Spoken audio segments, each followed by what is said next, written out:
Gloire à Dieu, nous poursuivons avec Martin Luther. Martin Luther, œuvre de Martin Luther, tome 4, publié sous les auspices de l'Alliance nationale des églises luthériennes de France et de la revue Position luthérienne. Gloire à Dieu. Donc, ce traité qui est dédié au duc Jean le Constant de Saxe, frère du prince électeur Frédéric III, le sage, qui l'assistait dans son règne et auquel il devait succéder après sa mort en 1525. Aborde l'importante question de la politique et s'élève avec force contre la confusion des pouvoirs spirituels et temporels de l'Église et de l'État. Le réformateur, Martin Luther, y tire les conclusions de l'enseignement de Christ: rendez à César ce qui est à César et à Dieu ce qui est à Dieu.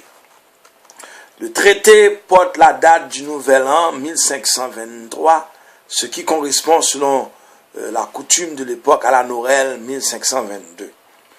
Il reprenait en les développements les idées de Martin Luther avait mises en avant dans deux prédications données au château de Weimar en octobre 1522 devant le duc Jean, et dans lesquelles il avait abordé le problème du pouvoir temporel. Les raisons qui ont amené Martin Luther à rédiger cet ouvrage sont multiples. Il y avait tout d'abord le fait de sa condamnation par le pape et de sa mise au banc de l'Empire à la Diète de Worms en 1521. Dans quelle mesure son attitude d'insoumis pouvait-elle s'accorder à la doctrine de la soumission au pouvoir établi? Mais sa personne n'était pas seule en cause. Depuis l'édit de Worms, le mouvement réformateur, s'il avait gagné en ampleur, se trouvait aussi réprimé de plus en plus violemment par les pouvoirs séculiers. Les livres du réformateur étaient interdits aux Pays-Bas. On avait incarcéré et mis à mort les disciples de ces idées. Et en automne 1522, après la publication de sa traduction du Nouveau Testament, plusieurs monarques allemands avaient promulgué des décrets selon lesquels il était interdit au sujet de ces provinces d'acheter et de lire la traduction de la Bible de Luther et qui leur imposait de livrer les livres déjà en leur possession. Voilà. On comprend donc que Martin Luther, ému de ces mesures draconiennes, est tenu à éclairer ses disciples sur l'attitude qu'il convient aux chrétiens d'adopter en face de l'autorité temporelle, comme aussi à exhorter à mettre en garde les représentants de cette autorité afin qu'ils renoncent à abuser de leur pouvoir en empiétant sur les droits suprêmes de Dieu. Amen. Par la même occasion, le réformateur se levait contre les illuminés qui niaient le principe même de l'État et tout en affirmant que le pouvoir temporel ne peut sévir dans le domaine spirituel qui relève de Dieu seul, et il lui reconnaissait un fondement divin en tant qu'instrument choisi et voulu par Dieu pour réprimer les méchants et protéger les gens de bien. Ce traité se répandit très rapidement en Allemagne, où il connut bien vite plusieurs éditions successives. Le duc Georges de Saxe dénonça Luther à cause de ses violentes attaques contre la personne des princes et demanda au prince électeur de le faire arrêter et de le punir.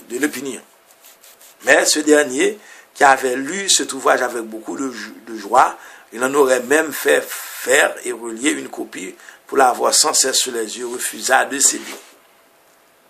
La traduction a été faite d'après le texte de l'édition de Weimar, tome 11, page 245 à 280. Le traité du pouvoir temporel a déjà été traduit partiellement en français par H. Troll, La substance de l'évangile selon Luther, Paris 1934, page 338 à 379.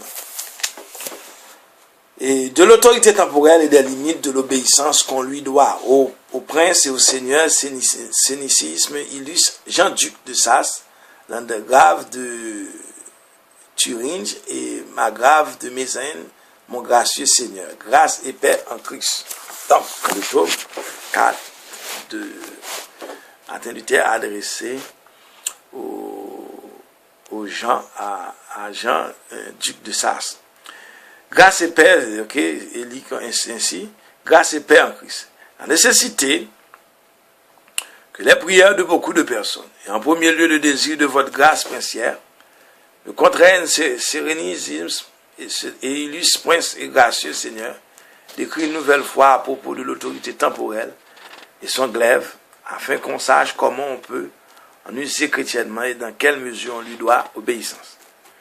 À la parole de Christ, Matthieu 5, tu ne nécessiteras pas au mal, mais tu céderas à ton adversaire et à celui qui prend ta tunique, tu laisseras aussi le manteau. N'inquiète de même Romains 12, la vengeance m'appartient, dit le Seigneur, c'est moi qui rétribuerai. Ces paroles, le prince de Volucien les reprochait jadis à saint Augustin, en attaquant la doctrine chrétienne parce qu'elle permet aux méchants de faire le mal, qu'elle est incompatible avec le glaive temporel. Les sophistes dans les universités se sont heurtés aussi là contre eux, car ils n'ont pas pu concilier ces deux principes. Et pour ne pas proclamer les principes à être des païens, ils ont enseigné qu'il ne s'agit pas là d'un commandement du Christ, mais seulement d'un conseil qui s'adresse au parfait. Ainsi pour que les princes puissent continuer à exister d'une façon honorable, il a fallu faire du Christ un menteur et lui donner tort, car ces misérables et aveugles sophistes ne savaient pas exalter les princes, ils devaient rebaisser les Christ, et c'est ainsi que leur funeste erreur s'est répandue dans le monde entier, avec ce résultat que tout le monde tient cet enseignement du Christ pour des conseils adressés au parfait et non pour des commandements impérieux destinés à tous les chrétiens. Là va si loin qu'ils ont même non seulement permis aux évêques qui occupent une condition parfaite, et même au pape qui occupe la condition la plus parfaite de toutes, d'assumer la condition imparfaite du glaive et de l'autorité temporelle, mais encore considérer que personne sur terre n'était aussi qualifié que pour cela. Le diable a si bien possédé les sophismes et les universités qu'ils ne voient pas eux-mêmes ce qu'ils disent et enseignent, ni comment ils le font.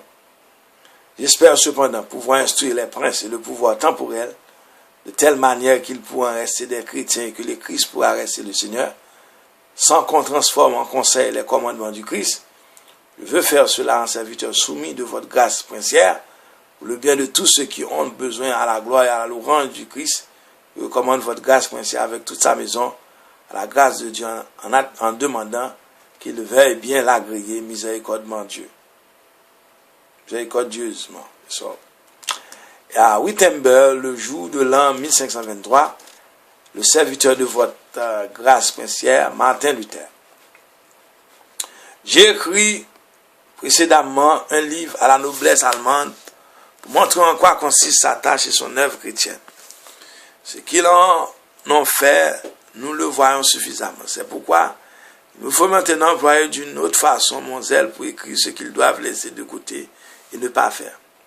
J'espère qu'ils s'y conformeront tout autant qu'ils l'ont fait auparavant, afin qu'ils restent des princes et ne deviennent jamais des chrétiens.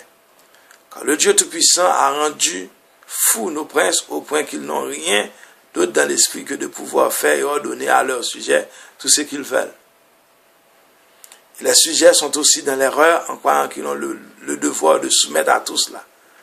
Tant et si bien qu'ils ont maintenant commencé d'imposer aux gens de se débarrasser de certains livres, de quoi et observer ce qu'ils prescrivent. Ils ont de la sorte l'audace de s'asseoir sur le trône de Dieu pour dominer les consciences et la foi, de faire la leçon au Saint-Esprit selon leur folle cervelle, et cependant, ils prétendent qu'on ne doit pas leur dire qu'il faut les appeler de gracieux Seigneur.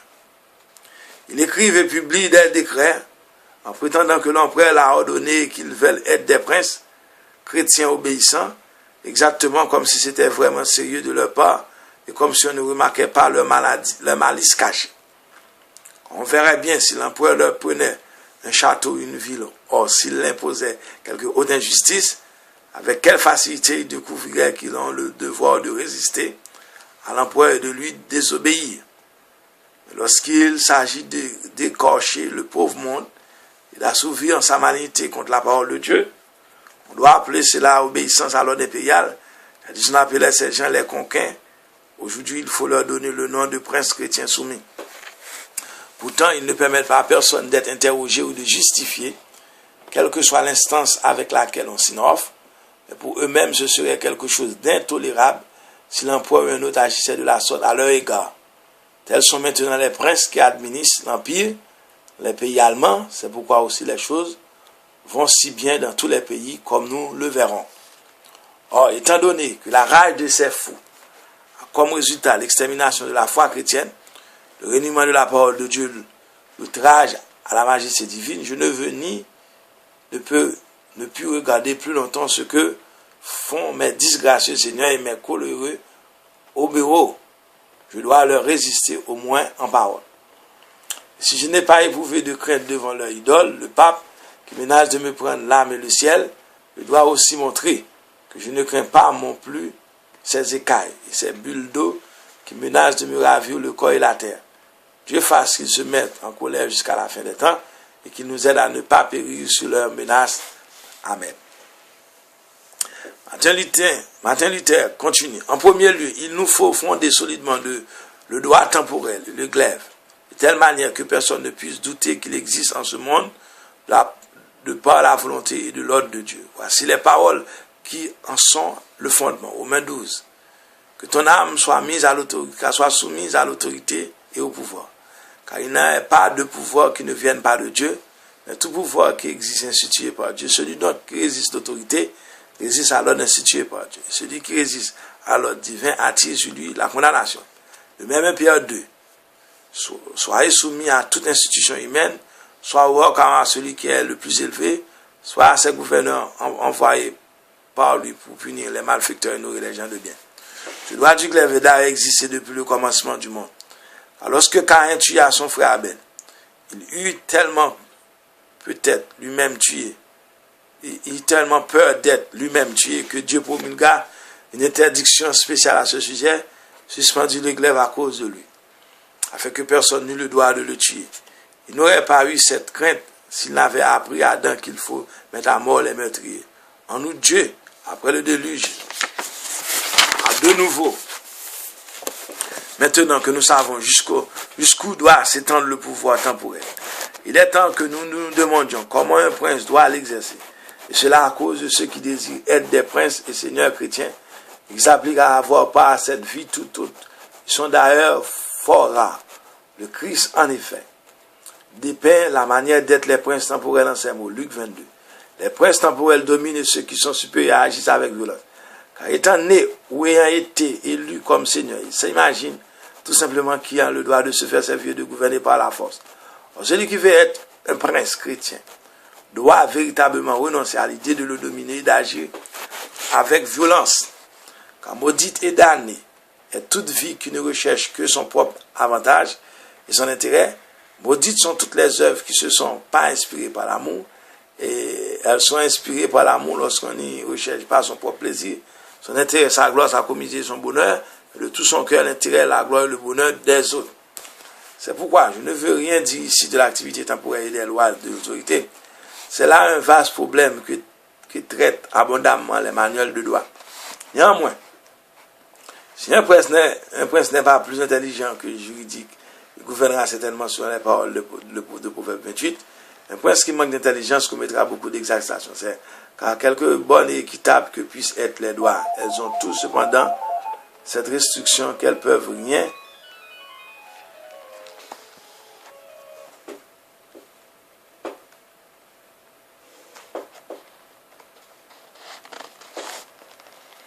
contre la nécessité.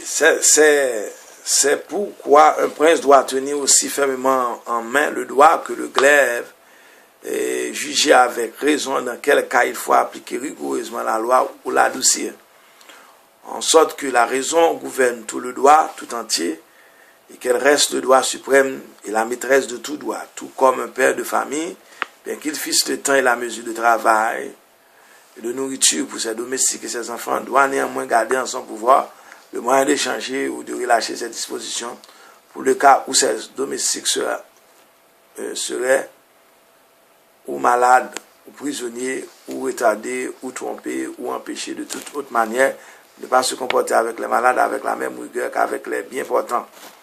Je le dis pour qu'on ne se figure pas qu'il suffit et que c'est une bonne chose de s'en rapporter aux écrits et aux avis jurisconsuls.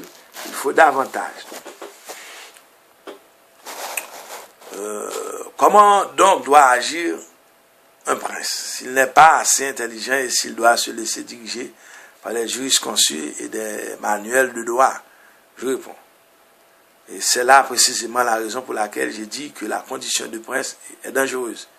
Si lui-même n'est pas assez intelligent pour diriger lui-même son droit et ses conseillers, il en arrive suivant la parole de Salomon. Malheur au pays qui a pour prince un enfant.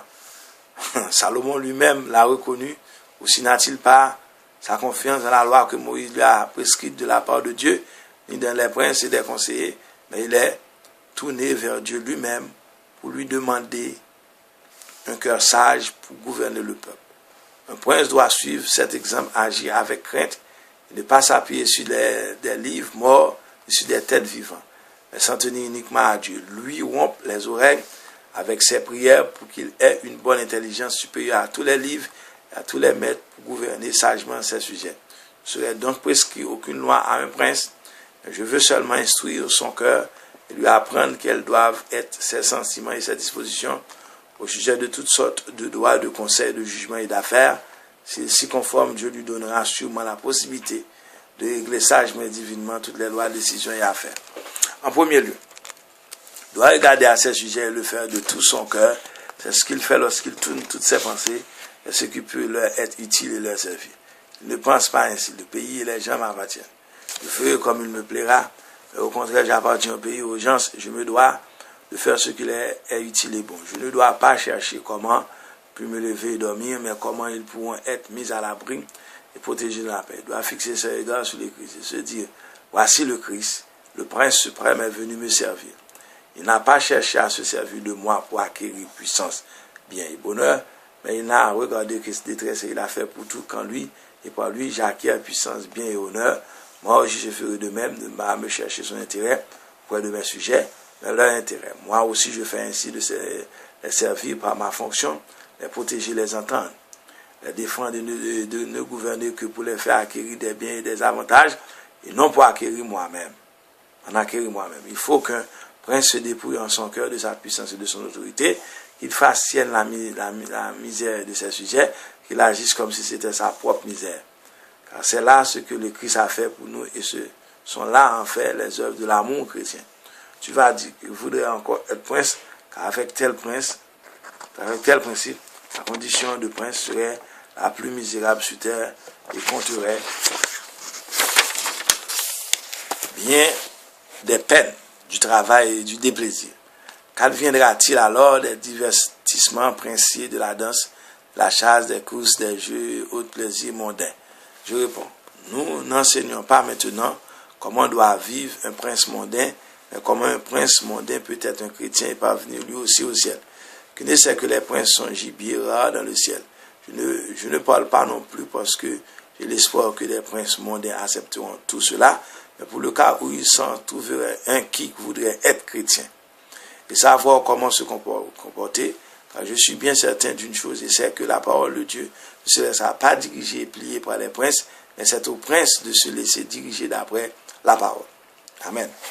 Quant à moi, il me suffit de montrer des choses rares et qui aillent difficilement, car ils s'arrangeaient de telle façon que leurs danses, sages et courses ne fassent pas de tort à leur sujet. Dieu ne serait pas si dur qu'il ne leur accorderait pas danse, chasse ou course, mais il apprendrait d'eux-mêmes, s'ils voulaient, selon leur office, penser à leur sujet et prendre soin d'eux, que maître danse, chasse, course et maître Dieu ne devrait absolument pas avoir lieu. Le tome 4 de Martin Luther, de l'autorité temporelle, continue. En Dieu, en deuxième lieu, le prince doit prendre garde aux grands bons, ses conseillers, se conduire à leur égard de telle manière qu'il n'en méprise aucun, ce qui ne suffit pas à aucun point de tout lui remettre. Car Dieu ne tolère ni l'un ni l'autre. Il a appelé fois par la bouche d'un âne.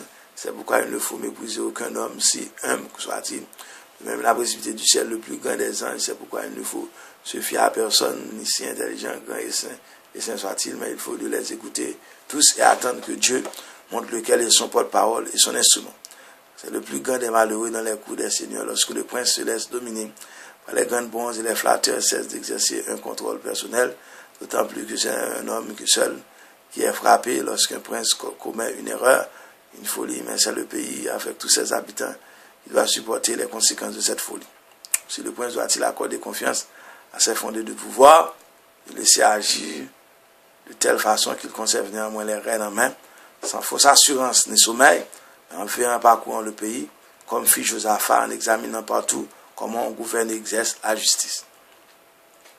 Ainsi, il fera lui-même l'expérience qu'il ne faut pas se fier entièrement à personne, car tu ne dois pas t'imaginer qu'un autre s'occupera de toi et de ton pays avant autant de zèle que toi et moi, qu'il ne soit rempli de l'esprit un vrai chrétien. L'homme naturel ne le fait pas. Or, comment tu sais parce qu'il est un chrétien, ni combien de temps il le restera, tu ne pourras jamais avoir une confiance absolue. Donc, c'est le tome 4 de l'autorité temporelle que Martin Luther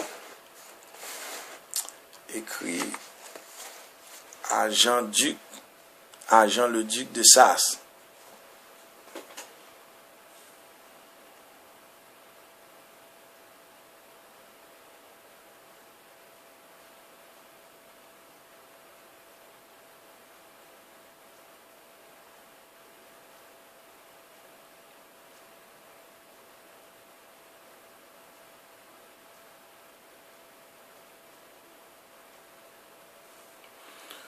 Gloire à Dieu. Donc, à très bientôt pour continuer avec le tome 4. Donc, nous arrêtons ici pour le petit A. À très bientôt. Amen.